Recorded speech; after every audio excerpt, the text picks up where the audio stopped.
Po shikoja parlamentin, jam duke parë parlamentin edhe se sot është e njëjtë, sot është ditë parlamenti, është ditë feste për ne shqiptarët.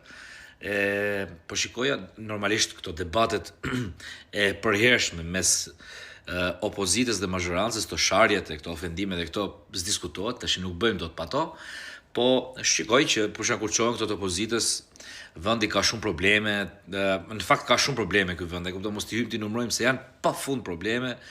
Ndërkohë kur çohen flasin këta të mazhorancës, harron për një moment që jenë në Shqipëri, të duket vetja si në Danimark, si në Norvegji, si në këto vendet që kriminaliteti është -6, por që, ja kemi marrë dorën kësaj. Po ajo që më bëri përshtypje sot është se kjo seancë i është dedikuar deri diku personave me aftësi të kufizuar ose me aftësi ndryshe. Tani, ç'është e vërteta, këta persona kanë shumë nevoja dhe këto lloj diskutime që po dëgjojmë këtu sot nuk ja zgjidhin nevojat. Fare, këta janë thjesht diskutime me njëri tjetrin, duan me zgjidh problemet e tyre këta që janë në parlament. Ama personat me aftësi të kufizuar janë njerëzit më në nevojë në këtë vend, sepse Shqipëria në këto momente që flasim është vend i papërshtatshëm për të jetuar për ata. Është tepër i pajetueshëm. Pse? Sepse e para njëherë ne skena, domethënë ata s'kan pensione dhe kempe që ja vlen. Domethënë janë mizerabël shpërblimet e tyre. Deri tek pastaj nevojat utilitare të tipit të transportit të përditshëm.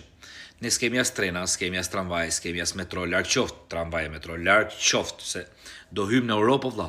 Se si do hyjmë në Europë ne, një zot e din, unë nuk e di se si do hyjmë në Europë, nuk e di. Megjithatë, kemi vetëm ca autobuza. Këto autobuza tash, se taksi nuk bëhet fjalë të marrin ata se s'e kanë atë mundësi financiare, po këta autobuza përveç se bëjnë aksidente lart e poshtë, por nuk ofrojnë asnjë lehtësim për personat me aftësi të kufizuar. Nuk janë gati, po janë komplet të papërdorshëm. Kështu që këta vetëm zihen në parlament, ndërkohë këtyre personave që kanë vërtet nevoja nuk po i zgjidhin asnjë gjë.